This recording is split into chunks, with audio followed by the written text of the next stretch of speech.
With this intro, it's as if I've opened a time capsule, as the cool wave of nostalgia comes rushing over me. In an interview, Edward Norton said that in Fight Club, he decided to smash the taillight of a Volkswagen Beetle because he hates the car for imposing the values and fashions of his parents' generation on him. The car itself is the symbol, a reference to the hippie era, a time when the sky was bluer and grass was in your pockets. 2 decades have passed, and a new time capsule has been sowed, eagerly waiting for the next generation to come to harvest.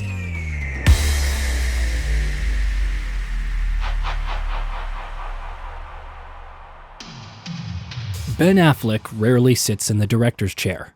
More than 10 years have passed since the sensation and main Hollywood award for Argo, and since then, he's only directed a mediocre gangster thriller and has just adapted the story of the contract signing between Nike and Michael Jordan. Air Jordan. I don't know.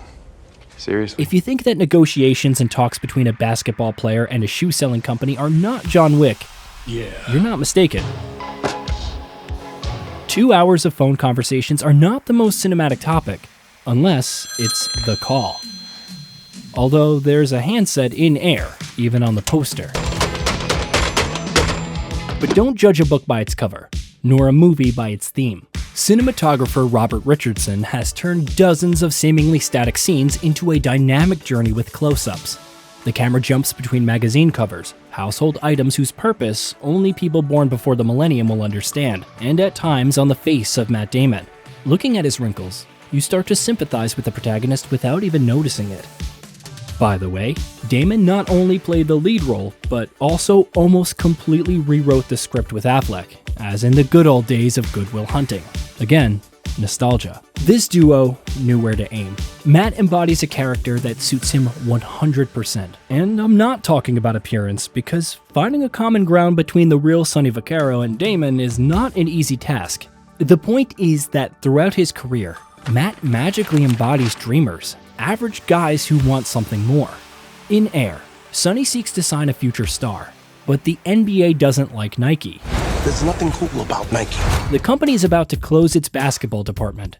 Young Jordan is enthusiastic about Adidas, and only his mother and Sonny seem to believe in Michael. The most competitive guy I have ever seen. He is a fucking killer. It's a typical motivational sports drama of the us against the world variety, reminiscent of the days when players wore shorts that looked more like boxers. Come on, man. The only problem is that everyone knows how this story ends. The spoiler to the end of the movie adorns the legs of most basketball players and sits on the shelves of tens of thousands of shoe stores. What's more interesting is how the film creates tension around the story so effortlessly.